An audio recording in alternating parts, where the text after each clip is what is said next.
Hello everyone. Today let's solve Leetcode 236, lowest common ancestor of a binary tree. And this problem is identical to cracking the code interview 4.8, first common ancestor. So let's just take a look at it.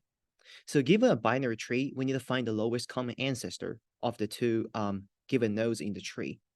So the lowest common ancestor is defined between two nodes P and Q as the lowest node in T that has both P and Q as descendants. And we also allow a node to be a descendant of itself. And here are two examples. So example one, P is 5 and Q is 1. So we're gonna find P and Q's lowest common ancestor. And in this case, it's 3, right? And what if P is 5 and Q is 4? Because we allow a node to be the descendant of itself, then the lowest common ancestor of 5 and 4 is simply 5, right? And I think that's pretty straightforward to understand. So here's the thing. Actually, on cracking the code interview, it doesn't specify like what data members, like what fields our tree node contains. So for example, it doesn't specify tree node has access to its parent or not. So if tree node has access to its parent, that'll make things very easy because we can basically convert this problem to another problem that I solved previously, which is called finding the intersection of two linked lists. So what we can do is that because we have access to the tree nodes that we want to find their ancestor, right? The lowest common ancestor. So we can just use 2 pointers, and because ancestor is at the top of the tree, right? It's above them. Then we just move up. That's it.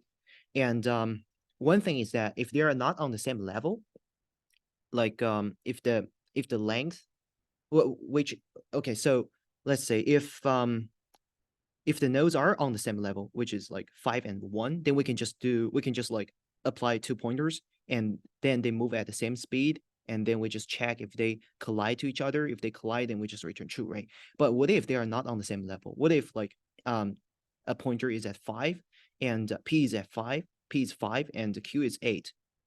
Then we just make them start at the same level, right? So we can calculate the length of each branch. We can calculate the height of from root to not height, depth. We can calculate the depth of each node, right? So for 5 it's 1, and for 8 it's 2, and their difference is 1. And that difference means that we need because 8 is at a deeper position, then we need to move it up 1 position up.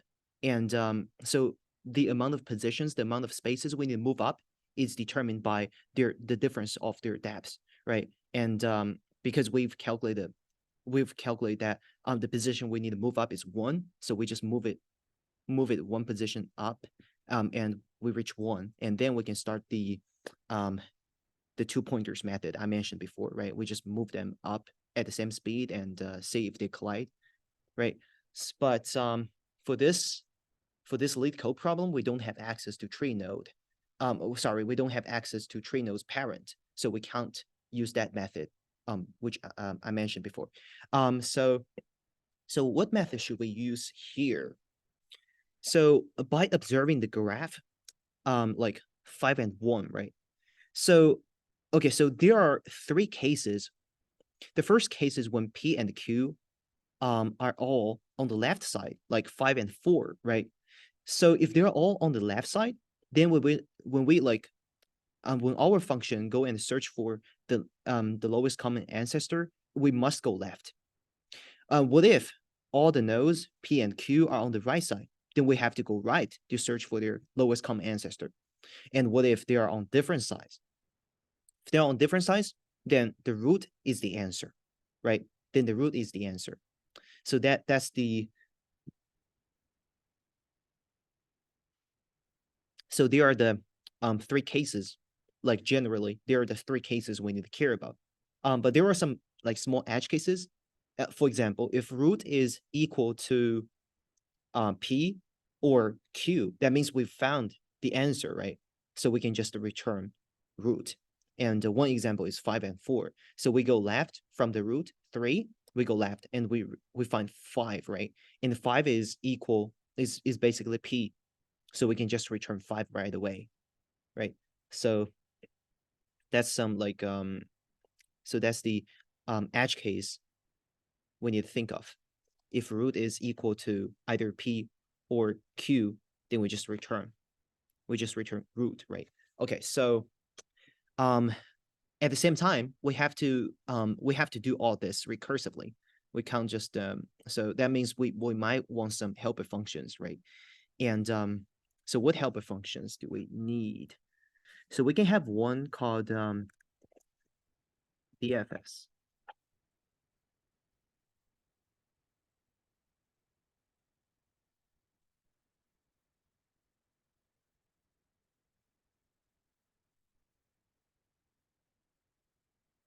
And we also need to have another function. So we can, I mean, yeah, that'll be helpful. We need to have another function. So as I said, for the 3 top level cases, right? We need to check which side our P is in and which side our Q is in, right? So we can have a function that checks if P exists in the subtree or in that side or not. So we can call it find. And we can pass in a tree node, which is root, and another tree node, which is target. So what we need to do is to find if target exists in the tree that starts at root, right? So we can start filling out find because it's the easiest one. So if root is null, then we just return true. If root is same as target, we also return true. Sorry, we also return true, right?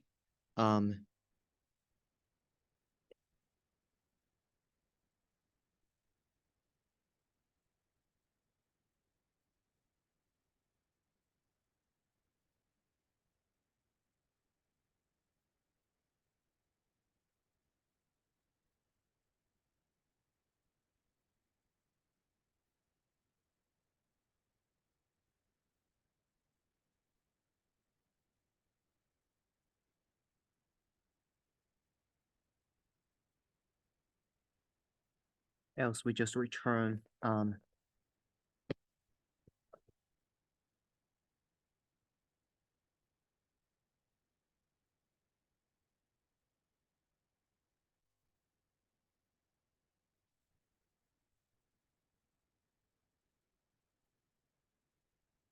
think it should be false.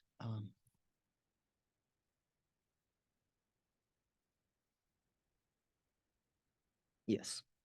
Okay. So then we can start to fill out DFS. So DFS basically contains this generic cases, right? First, let's think about the cases. And the first thing we do is definitely is to consider the edge case, right? So if root is a null pointer, or if root is equal to P, or if root is equal to Q, right? That means root is the answer. We just return root. So that's the base case. Otherwise,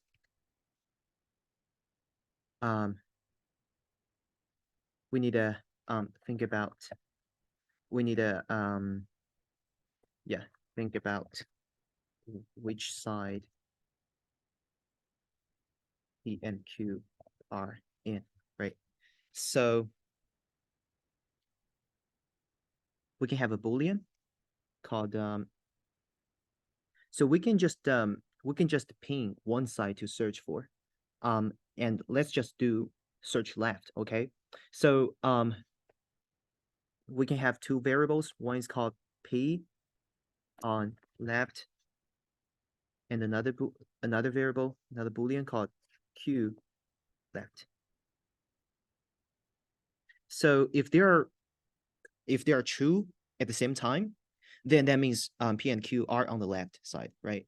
If they are false at the same time, that means P and Q are on the right side, right?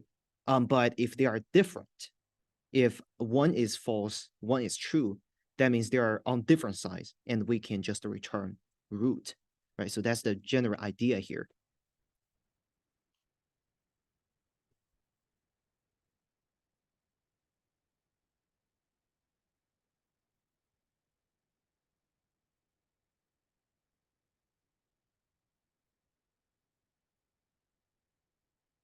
Wait, hold on.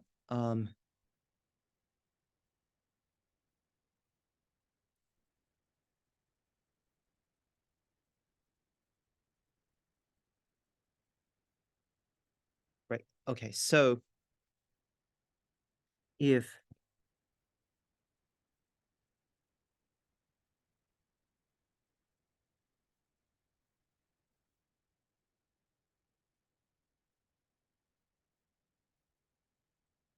P left is not equal to P right, sorry, Q left. Sorry. If P left is not equal to Q left, that means they're on different sides,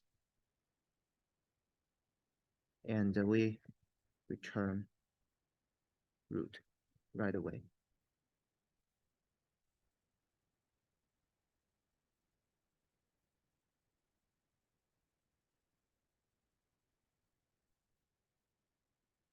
Okay, so what if they are different? So else, right?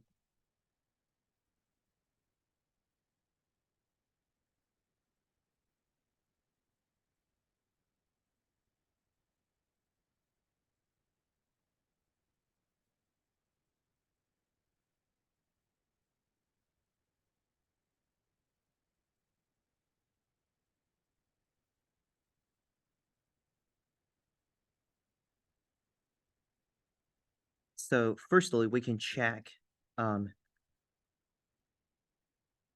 if P and Q are both on the left, right? So that means if Q left and P left, right? So if they are all on the left side, then we can just do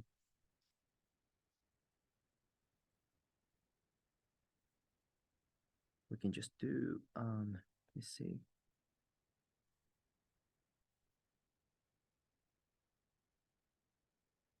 We just go left to search for the lowest common ancestor, right? And P Q else.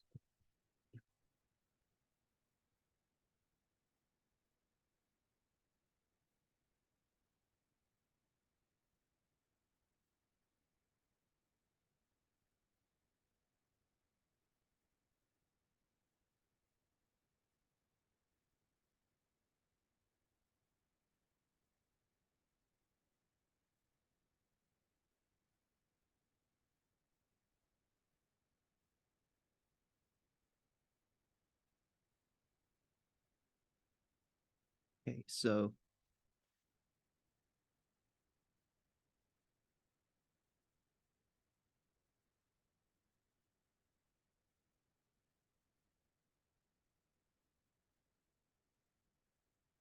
they're all on the right side.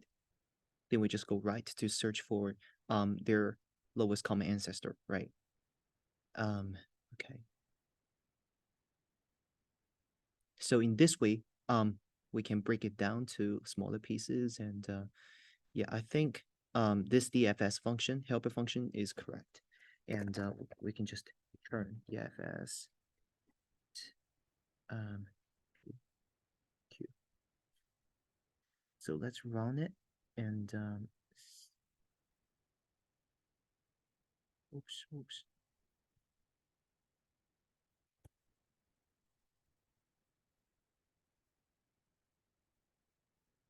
Okay, so as you can see, our solution is accepted. Let's submit. Hope it works. Yep, it works. The runtime is not very promising. Sometimes Leetcode is inconsistent. So, well, it seems consistent this time. But memory is good. Um, yeah, I'm not sure. I'm not sure what happened, um,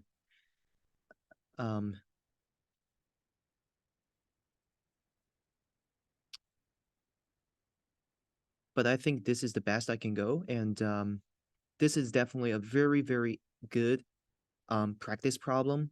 I was not able to solve it my own, and I had to refer to cracking the code interview.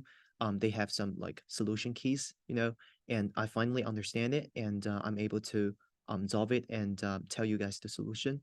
So hope you guys enjoy this video, and apologize if my explanation is not very good. If you might want to have some further explanation, you can just go and check Cracking the Code Interview 4.7. And if you get the book, it should have the answer key or solution key at maybe on page 200-ish or something. So thank you so much for watching it, and wish you guys a very good day. Bye.